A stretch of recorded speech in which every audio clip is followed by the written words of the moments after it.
ಭಟ್ಕಳದ ಶಿರಾಲಿಯಲ್ಲಿ ಘನಘೋರ ದುರಂತ ನಡೆದು ಹೋಗಿದೆ. ಕಪ್ಪೆ ಚಿಪ್ಪಿನ ಬೆನ್ನತ್ತಿ 11 ಮಂದಿ ಜಲ ಸಮಾಧಿಯಾಗಿದ್ದಾರೆ. ನಿನ್ನೆ ನಡೆದಿರುವಂತಹ ಘನಘೋರ ದುರಂತ ಇದು. ಭಟ್ಕಳದ ಶಿರಾಲಿಯಲ್ಲಿ ಆಗಿರೋದು. ಕಪ್ಪೆ ಚಿಪ್ಪು ಹೆಕ್ಕೋಕೆ ಅಂತ ಹೋಗಿ ಒಟ್ಟು 11 ಮಂದಿ ಜಲ ಸಮಾಧಿಯಾಗಿದ್ದಾರೆ. 10 ಜನರ ಮೃತದೇಹಗಳು ನಿನ್ನೆ ಪತ್ತೆಯಾಗಿತ್ತು. ಬೆಳಗ್ಗೆ ಒಬ್ಬನ ಶವ ಪತ್ತೆಯಾಗಿದೆ. ಒಬ್ಬರ ಶವಕ್ಕಾಗಿ ಶೋಧ ಕಾರ್ಯ ಮುಂದುವರಿಸಲಾಗಿತ್ತು. ಇವತ್ತು ಬೆಳಗ್ಗೆ ಒಬ್ಬರ ಶವ ಪತ್ತೆಯಾಗಿದೆ. ಒಟ್ಟು 11 ಮಂದಿ, ಒಂದೇ ಕುಟುಂಬದ 11 ಮಂದಿಯ ಸಾವಾಗಿರೋದು. ಭಟ್ಕಳದ ಸರ್ಕಾರಿ ಆಸ್ಪತ್ರೆಯಲ್ಲಿ ಮೃತದೇಹಗಳಿವೆ. ಪೋಸ್ಟ್ ಮಾರ್ಟಮ್ ಆಗುವಂತಹ ಕೆಲಸಗಳಾಗ್ತಾ ಇದೆ.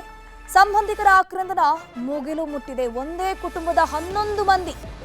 ಇಂದು ಭಟ್ಕಳದ ಶಿರಾಲಿಯಲ್ಲಿ ಅಂತ್ಯ ಸಂಸ್ಕಾರ ನೆರವೇರಲಿದೆ. ನದಿ ನೀರು ಏಕಾಏಕಿ ಹೆಚ್ಚಾಗಿ ನಡೆದಂತಹ ದುರಂತ ಇದು. ಮುಗಿಲು ಮುಟ್ಟಿದೆ ಸಂಬಂಧಿಕರ ಆಕ್ರಂದನ. ಘನಘೋರ ದುರಂತ ಅಂತಾನೆ ಹೇಳಬಹುದು. ಬರೋಬ್ಬರಿ ಒಂದೇ ಕುಟುಂಬದ 11 ಜನರು ಜಲ ಸಮಾಧಿಯಾಗಿ ಹೋಗ್ಬಿಟ್ಟಿದ್ದಾರೆ. ಭಟ್ಕಳದ ಶಿರಾಲಿಯಲ್ಲಿ ಇವತ್ತು ಅಂತ್ಯ ಸಂಸ್ಕಾರ ಆಗತ್ತೆ. ನೀರು ಏಕಾಏಕಿ ಹೆಚ್ಚಾದ ಪರಿಣಾಮ ಆ ನದಿಯ ನೀರಿನಲ್ಲಿ ಕಪ್ಪೆ ಚಿಪ್ಪು ಹೆಕ್ಕೋಕೆ ಅಂತ ಒಂದಿಡೀ ಕುಟುಂಬ ಹೋಗಿರುತ್ತೆ. ಒಟ್ಟು 14 ಜನರು ಅಲ್ಲಿಗೆ ಹೋಗಿರೋದು. 14ರಿಂದ 15 ಮಂದಿ. ಅದರಲ್ಲಿ 3 ಜನರು ರೆಸ್ಕ್ಯೂ ಆಗಿದೆ. 3 ಜನರನ್ನು ರಕ್ಷಣೆ ಮಾಡಿದ್ದಾರೆ. ಆಸ್ಪತ್ರೆಯಲ್ಲಿ ಚಿಕಿತ್ಸೆ ಪಡೆಯುವಂತಹ ಕೆಲಸ ಆಗ್ತಾ ಇದೆ. 11 ಜನರು ಸಾವನ್ನಪ್ಪಿದ್ದಾರೆ. ಅಂದ್ರೆ ನಿನ್ನೆ ಘಟನೆ ನಡೆದ ತಕ್ಷಣ ಅಲ್ಲಿನ ಸ್ಥಳೀಯ ಮೀನುಗಾರರೇನಿದ್ದಾರೆ, ಈ ನೀರಿನ ಸೆಳೆತ ಜಾಸ್ತಿ ಆಗುತ್ತೆ, ನೀರಿನ ಪ್ರಮಾಣ ಏರಿಕೆ ಆಗುವಂತ ಸಂದರ್ಭದಲ್ಲಿ ಸ್ಥಳೀಯ ಮೀನುಗಾರರು ನೋಡ್ಕೊಂತಾರೆ. ಅಂದ್ರೆ ಈ ರೀತಿ ಘಟನೆ ಆಗ್ತಿದೆಯಲ್ಲ ಅಂತ ಇಮಿಡಿಯೇಟ್ಲಿ ಕಾರ್ಯಪ್ರವೃತ್ತರಾದ ಮೀನುಗಾರರು ಏನ್ ಮಾಡ್ತಾರೆ, ತಮ್ಮ ಕೈಯಲ್ಲಾದಷ್ಟು ಒಟ್ಟು 3 ಜನರನ್ನ ರಕ್ಷಣೆ ಮಾಡುವಂತ ಕೆಲಸ ಆಗುತ್ತೆ. ಉಳಿದವರು 10 ಮಂದಿ ಜಲ ಸಮಾಧಿ ಆಗಿರ್ತಾರೆ. ಒಬ್ರು ಮಿಸ್ ಆಗಿರ್ತಾರೆ. ಸೊ ಒಬ್ಬರನ್ನ ನಿನ್ನೆ ರಾತ್ರಿಯಿಂದಲೂ ಕೂಡ ಸತತವಾಗಿ ಹುಡುಕುವಂತ ಕೆಲಸ ಆಗ್ತಾ ಇತ್ತು. ಕಾರ್ಯಾಚರಣೆ ಭರದಿಂದ ಸಾಗಿತ್ತು. ಆ ಒಬ್ಬರ ಮೃತದೇಹ ಈಗ ಸಿಕ್ಕಿದೆ. ಒಟ್ಟು 11 ಜನರು ಜಲ ಸಮಾಧಿ ಆಗಿದ್ದಾರೆ. ಸ್ಕ್ರೀನ್ ನಲ್ಲಿ ನೋಡ್ತಾ ಇದ್ದಾರೆ ಎಷ್ಟು ದೊಡ್ಡ ಮಟ್ಟದ ಒಂದು ನದಿ ಅನ್ನುವಂಥದ್ದು. ಇನ್ನೊಂದು ಕಡೆ ಕುಟುಂಬಸ್ಥರ ಆಕ್ರಂದನ ಮುಗಿಲು ಮುಟ್ಟಿದೆ. ಸಂಬಂಧಿಕರ ಆಕ್ರಂದನ ಮುಗಿಲು ಮುಟ್ಟಿದೆ. ಕಣ್ಣೀರು ಹಾಕ್ತಾ ಇದ್ದಾರೆ. ಯಾಕಂದ್ರೆ ಒಂದೇ ಕುಟುಂಬದ ಒಟ್ಟು 11 ಜನ ಸಾವನ್ನಪ್ಪಿರುವಂಥದ್ದು. ಘೋರಾತಿ ಘೋರ ಘಟನೆ ಇದು. ಸಿಎಂ ಸಿದ್ದರಾಮಯ್ಯ ಸಂತಾಪ ಸೂಚಿಸಿದ್ದಾರೆ. ಪ್ರಧಾನಿ ನರೇಂದ್ರ ಮೋದಿ ಅವರು, ರಾಷ್ಟ್ರಪತಿಯವರು, DCM ಅವರು ಎಲ್ಲರೂ ಕೂಡ ಸಂತಾಪವನ್ನು ಸೂಚಿಸಿರುವಂಥದ್ದು. ರಾಜ್ಯ ಸರ್ಕಾರ 5 ಲಕ್ಷ ಪರಿಹಾರವನ್ನು ಘೋಷಣೆ ಮಾಡಿದೆ. ಪ್ರಧಾನಿ ನರೇಂದ್ರ ಮೋದಿ ಅವರು 2 ಲಕ್ಷ ಪರಿಹಾರವನ್ನ ಘೋಷಣೆ ಮಾಡಿದ್ದಾರೆ. ಮಹಾ ದುರಂತ ನಡೆದು ಹೋಗಿದೆ. ಭಟ್ಕಳದ ಶಿರಾಲಿಯಲ್ಲಿ ಆಗಿರುವಂತಹ ಮಹಾ ದುರಂತ ಇದು. ನಿನ್ನೆ ಸಂಜೆ ಕಪ್ಪೆ ಚಿಪ್ಪನ್ನ ಹೆಕ್ಕಬೇಕು ಅಂತ ಹೇಳ್ಕೊಂಡು ಇಡೀ ಕುಟುಂಬ ಹೋಗಿರುತ್ತೆ. ದಡದಲ್ಲಿ ಕಪ್ಪೆ ಚಿಪ್ಪನ್ನ ಹೆಕ್ಕುವಂತ ಕೆಲಸ ಮಾಡ್ತಾ ಇರ್ತಾರೆ. ಆವಾಗ ಇಮಿಡಿಯೇಟ್ಲಿ ನೀರಿನ ಪ್ರಮಾಣ ಹೆಚ್ಚಾಗುತ್ತೆ.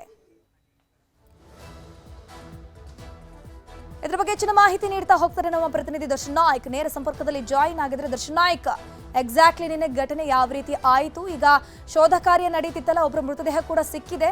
ಈಗ ಗಾಯಾಳುಗಳು, ಅಸ್ವಸ್ಥರ ಪರಿಸ್ಥಿತಿ ಯಾವ ರೀತಿ ಇದೆ ಅಂತ? ಧನುಶ್ರೀ, ನಿನ್ನೆ ಉತ್ತರ ಕನ್ನಡ ಜಿಲ್ಲೆಯ ಭಟ್ಕಳದ ಶಿರಾಲಿಯ ತಟ್ಟೆಹಕ್ಲು ಎನ್ನುವಂತಹ ಒಂದು ನದಿಯಲ್ಲಿ 14 ಜನರು ಕಪ್ಪೆ ಚಿಪ್ಪನ್ನ ತೆಗೆಯಲು ಹೋಗಿದ್ರು. ಈ ಪೈಕಿ 11 ಜನರು ನದಿಯಲ್ಲಿ ಮುಳುಗಿ ಸಾವನ್ನ ಕಂಡಿದ್ರು. ಇದು ನದಿ ಮತ್ತು ಸಮುದ್ರ ಸಂಗಮ ಪ್ರದೇಶದಲ್ಲಿ ನಡೆದಿರತಕ್ಕಂತಹ ಒಂದು ಘಟನೆ. ನಿನ್ನೆ ಅಷ್ಟು 10 ಜನರ ಮೃತದೇಹ ಸಿಕ್ಕಿತ್ತು. ಇವತ್ತು ಮುಂಜಾನೆಯಿಂದಲೇ ಓರ್ವನ ಮೃತದೇಹಕ್ಕಾಗಿ ಶೋಧ ಕಾರ್ಯವನ್ನ ಮಾಡಲಾಗಿತ್ತು. ಅಂದ್ರೆ ಮಾದೇವ್ ನಾಯ್ಕ್ ಎನ್ನುವರ ಮೃತದೇಹಕ್ಕಾಗಿ ಶೋಧ ಕಾರ್ಯವನ್ನ ಮಾಡಲಾಗಿತ್ತು. ಇವತ್ತು ಮುಂಜಾನೆಯಿಂದ ಮಾಡಿದಂತಹ ಒಂದು ಕಾರ್ಯಾಚರಣೆಯಲ್ಲಿ ಮೃತದೇಹ ಸಿಕ್ಕಿರುವಂತದ್ದು. ಮುಳುಗು ತಜ್ಞ ಈಶ್ವರ್ ಮಲ್ಪೆ, ಅದರ ಜೊತೆಗೆ ದಿನೇಶ್ ಕಾರ್ವಿ ಅವರ ತಂಡ, ಹಾಗೆ ಅವರ ಜೊತೆಯಾಗಿ NDRF ತಂಡ ಕೂಡ ಇವತ್ತು ಮುಂಜಾನೆಯಿಂದಲೇ ಕಾರ್ಯಾಚರಣೆಗೆ ಇಳಿದಿದ್ರು. ಕಾರ್ಯಾಚರಣೆಗೆ ಇಳಿದ ಒಂದು ಅರ್ಧ ಗಂಟೆ ಒಳಗೆ ಇವತ್ತು ಮೃತದೇಹವನ್ನ ಸಿಕ್ಕಿರುವಂತದ್ದು. ಒಟ್ಟು 11 ಜನರ ಸಾವನ್ನ ಆಗಿದ್ರು. ಅದರ ಪೈಕಿ ಇವತ್ತು 11 ಜನರ ಮೃತದೇಹವು ಕೂಡ ಸಿಕ್ಕಿರುವಂತದ್ದು. ಇವತ್ತು ಮಧ್ಯಾಹ್ನದ ಅಷ್ಟೊತ್ತಿಗೆ 11 ಜನರ ಒಂದು ಅಂತ್ಯ ಸಂಸ್ಕಾರ ನಡೆಯಲಿದೆ. ಅಷ್ಟು ಒಂದೇ ಕುಟುಂಬದವರು ಆಗಿರೋ ಹಿನ್ನೆಲೆಯಲ್ಲಿ ಒಂದು ಸಾಮೂಹಿಕವಾಗಿ ಅಂತ್ಯ ಸಂಸ್ಕಾರ ನಡೆಯಲಿದೆ ಎನ್ನುವಂತಹ ಒಂದು ಮಾಹಿತಿ ಈಗ ಲಭ್ಯವಾಗಿರುವಂತದ್ದು. ಅದರ ಜೊತೆಗೆ ಸಚಿವ ಮಂಕಾಳು ವೈದ್ಯರು ಕೂಡ ನಿನ್ನೆ ಬಂದು ಆಸ್ಪತ್ರೆಗೆ ಬಂದು ಮೃತ ಕುಟುಂಬದವರಿಗೆ ಸಾಂತ್ವನವನ್ನ ಹೇಳಿದ್ದಾರೆ. ನಿಮ್ಮ ಜೊತೆ ನಾವಿದ್ದೇವೆ, ಮುಂದಿನ ಮಕ್ಕಳಿಗಾಗಲಿ ಅವರಿಗೆ ಶಿಕ್ಷಣದ ವಿಚಾರವಾಗಿ ತಾವು ಇದ್ದೇವೆ ಎನ್ನುವಂತಹ ಒಂದು ಭರವಸೆಯನ್ನ, ಧೈರ್ಯವನ್ನ ತುಂಬಿರುವಂತದ್ದು. ಅದ್ರ ಜೊತೆಗೆ ಇವತ್ತು ಅಂತ್ಯ ಸಂಸ್ಕಾರದಲ್ಲಿ ಕೂಡ ತಾವು ಭಾಗಿಯಾಗ್ತೇವೆ ಎನ್ನುವಂತಹ ಒಂದು ಮಾತನ್ನ ಪ್ಯಾನ್ ಮಾಡಿ ತೋರಿಸಬಹುದಾ? ಕ್ಯಾಮರಾಮನ್ಗೆ ಪ್ಯಾನ್ ಮಾಡೋಕೆ ಹೇಳಬಹುದಾ? ಘಟನಾ ಸ್ಥಳಗಳನ್ನ ಎಕ್ಸ್ಪ್ಲೇನ್ ಮಾಡ್ತಾ ಹೋಗಬಹುದಾ?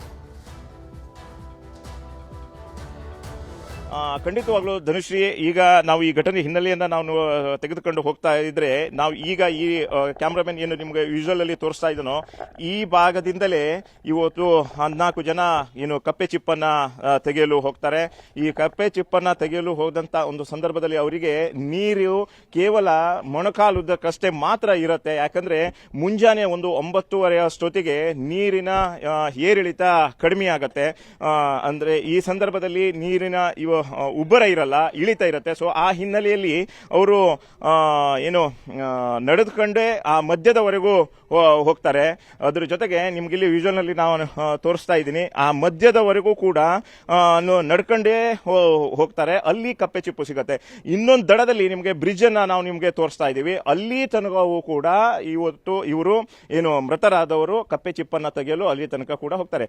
ಇವರ ಜೊತೆಯಾಗಿ ಊರಿನ ಜನರು ಇನ್ನಷ್ಟು ಜನರು ಕೂಡ, ಅಂದ್ರೆ 50ರಿಂದ 60 ಜನರು ಕೂಡ ಇವರ ಒಟ್ಟಿಗೆ ಏನು ಕಪ್ಪೆ ಚಿಪ್ಪನ್ನ ತೆಗೆಯಲು ಹೋಗಿದ್ರು. ಆದ್ರೆ ಅವರು ನೀರಿನ ಉಬ್ಬರದ ಮಾಹಿತಿಯನ್ನ ಪಡೆದುಕೊಂಡು ಅವರು ಸುರಕ್ಷಿತವಾಗಿ ದಡವನ್ನ ಸೇರ್ತಾರೆ. ಆದ್ರೆ ಇವರು ದಡವನ್ನ ಸೇರುವಂತ ಒಂದು ಸಂದರ್ಭದಲ್ಲೇ, ಮಧ್ಯದಲ್ಲಿ ಇರುವಂತ ಒಂದು ಸಂದರ್ಭದಲ್ಲೇ ಏಕಾಏಕಿಯಾಗಿ ನೀರಿನ ಉಬ್ಬರ ಜಾಸ್ತಿ ಆಗತ್ತೆ ಮತ್ತು ಆ ಮಧ್ಯದಲ್ಲಿ ಕೆಸರು ತುಂಬಿಕೊಂಡಿರುವಂತ ಒಂದು ಹಿನ್ನೆಲೆಯಲ್ಲಿ ಕಾಲ್ಗಳೆಲ್ಲ ಕೆಸರಿನಲ್ಲಿ ಹೂತುಕೊಂಡು ಹೋಗುತ್ತೆ. ಈ ಹಿನ್ನೆಲೆಯಲ್ಲಿ ದಡದಲ್ಲಿ ಇನ್ನಿಬ್ಬರು ಇದ್ರು, ಅವರನ್ನ ರಕ್ಷಣೆ ಮಾಡಲು ಹೋಗ್ತಾರೆ. ಅವರೂ ಕೂಡ ಸಾವನ್ನ ಕಂಡಿರುವಂತದ್ದು. ಅಷ್ಟು 12 ಜನ ಒಂದೇ ಕುಟುಂಬದವರು ಹೋಗಿದ್ರು. 12 ಜನರ ಪೈಕಿ ಇಬ್ಬರು ದಡದಲ್ಲಿ ನಿಂತು ಅವರದೇ ಕುಟುಂಬದವರು ನೋಡ್ತಾ ಇದ್ರು. ನಂತರ ಏಕಾಏಕಿ ಅವರು ಅಪಾಯದಲ್ಲಿ ಇರುವುದನ್ನ ಕಂಡು ಆ ಒಳಗಡೆ ಹೋಗಿ ಅವರನ್ನ ರಕ್ಷಣೆ ಮಾಡಲು ಹೋಗ್ತಾರೆ. ಆದ್ರೆ ರಕ್ಷಣೆಗೆ ಹೋದವರು ಕೂಡ ಇಬ್ರು ಸಾವನ್ನ ಕಂಡಿರುವಂತದ್ದು ಒಂದು ದುರಂತವಾಗಿರುವಂತದ್ದು. ನಾವು ನಿಮಗೆ ಇಲ್ಲ ನದಿ ಸಂಗಮ ಪ್ರದೇಶವನ್ನ ನಾವು ನಿಮಗೆ ತೋರಿಸ್ತಾ ಇದ್ದೀವಿ. ಇದೇ ಜಾಗದಿಂದಲೇ ಅವರು ಏನು ಕಪ್ಪೆ ಚಿಪ್ಪನ್ನ ತೆಗೆಯಲು ಹೋಗಿರುವಂತದ್ದು. ಇವರ ಜೊತೆಗೆ ಇನ್ನಷ್ಟು ಜನರು ಕೂಡ ಇದ್ರು. ಅವರು ಸುರಕ್ಷಿತವಾಗಿ ದಡವನ್ನ ತಲುಪಿರುವಂತದ್ದು. ಅದರ ಜೊತೆಗೆ ಇವರು 14 ಜನರ ಹೋದ ಪೈಕಿ ಇವತ್ತು 11 ಜನರು ಸಾವನ್ನ ಕಂಡಿರುವಂತದ್ದು. ಅದರ ಜೊತೆಗೆ 3 ಏನು ಸುರಕ್ಷಿತವಾಗಿದ್ದಾರೆ, ಆಸ್ಪತ್ರೆಯಲ್ಲಿ ಚಿಕಿತ್ಸೆಯನ್ನ ಪಡಿತಾ ಇರುವಂತದ್ದು. ಧನುಶ್ರೀ, ದರ್ಶನ್ ನಾಯಕ್, ಈಗ ಇನ್ನೊಂದು ವಿಚಾರ ಏನಪ್ಪಾ ಅಂತಂದ್ರೆ ಅಲ್ಲಿನ ಸ್ಥಳೀಯರೇ ಅವರು ಅದ್ರ ಜೊತೆಗೆ ಈಗ ನೀರಿನ ಏರು ಇಳಿತ ಆಗತ್ತೆ ಅನ್ನುವಂಥ ಐಡಿಯಾ ಇರುತ್ತೆ. ಸೊ ಇವರು ಯೂಶುವಲಿ ಪ್ರತಿ ಬಾರಿಯೂ ಕಪ್ಪೆ ಚಿಪ್ಪು ಹೆಕ್ಕೋಕೆ ಅಂತ ಬರ್ತಾ ಇದ್ರ, ಮತ್ತೆ ಇಲ್ಲಿ ಯಾರಿಗೂ ಕೂಡ ಈಜು ಬರ್ತಿರ್ಲಿಲ್ವಾ ಹೇಗೆ?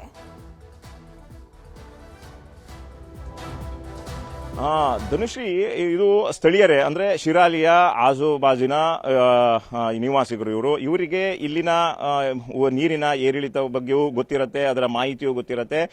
ಅದ್ರ ಜೊತೆಗೆ ಕಪ್ಪೆ ಚಿಪ್ಪು ಸಿಗೋದು ಏಪ್ರಿಲ್ ಮೇ 2 ತಿಂಗಳುಗಳ ಮಾತ್ರ, ಈ ಸೀಸನ್ ನಲ್ಲಿ ಮಾತ್ರ ಇದನ್ನು ಸಿಗುತ್ತೆ. ಇದು ಉತ್ತರ ಕನ್ನಡ ಜಿಲ್ಲೆಯ ಕರಾವಳಿಯ ಜನರ ಒಂದು ವಿಶಿಷ್ಟ ಆಹಾರ ಕೂಡ ಹೌದು. ಇದರಿಂದ ವಿವಿಧ ರೀತಿಯ ಖಾದ್ಯವನ್ನು ಕೂಡ ಏನು ತಯಾರಿಸ್ತಾರೆ.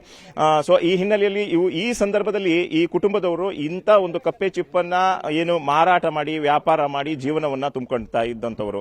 ಆದ್ರೆ ಏನು ಆರಂಭದಲ್ಲಿ ಅಂದ್ರೆ ಬೆಳಿಗ್ಗೆ 9:30 ಸುಮಾರಿಗೆ ಇವರು ಹೇಗೆ ಸುರಕ್ಷಿತವಾಗಿಯೇ ಹೋಗಿದ್ದಾರೆ. ಆ ಸಂದರ್ಭದಲ್ಲಿ ಮೊಣಕಾಲುದ್ದಷ್ಟೇ ನೀರಿರುತ್ತೆ. ಆ ನಂತರ 2 ದಿನಗಳ ಹಿಂದೆ ಏನು ಭಾರಿ ಮಳೆಯಾಗಿತ್ತು ಉತ್ತರ ಕನ್ನಡ ಜಿಲ್ಲೆಯ ಕರಾವಳಿಯಲ್ಲಿ. ಆ ಸಂದರ್ಭದಲ್ಲಿ ಅದ್ರ ಜೊತೆಗೆ ಈ ಸದ್ಯದಲ್ಲೇ ಒಂದು ವಾರದ ಹಿಂದಷ್ಟೇ ಅಮಾವಾಸ್ಯೆ ಕೂಡ ಆಗಿರುವಂತಹ ಒಂದು ಹಿನ್ನೆಲೆಯಲ್ಲಿ ಏಕಾಏಕಿಯಾಗಿ ನೀರು ಬಂದಿರೋದು ಅವರಿಗೆ ಗೊತ್ತಾಗಿರಲಿಲ್ಲ ಮತ್ತು ಆ ಭಾಗದಲ್ಲಿ ಕೆಸರು ತುಂಬಿಕೊಂಡಿರುವಂತಹ ಒಂದು ಹಿನ್ನೆಲೆಯಲ್ಲೂ ಅವಘಡ ನಡೆದಿದೆ ಎನ್ನುವಂತ ಬಗ್ಗೆಯೂ ಕೂಡ ಪ್ರತ್ಯಕ್ಷದರ್ಶಿಯವರು ಸೋಮಯ್ಯ ಎನ್ನುವಂತವರು ಕೂಡ ನ್ಯೂಸ್ 18ಗೆ ಒಂದು ಮಾಹಿತಿಯನ್ನ ನೀಡಿದ್ರು. ಧನುಷ್, ಥ್ಯಾಂಕ್ ಯು ದರ್ಶನ್ ನಾಯಕ್ ತಮ್ಮೆಲ್ಲ ಮಾಹಿತಿಗಾಗಿ.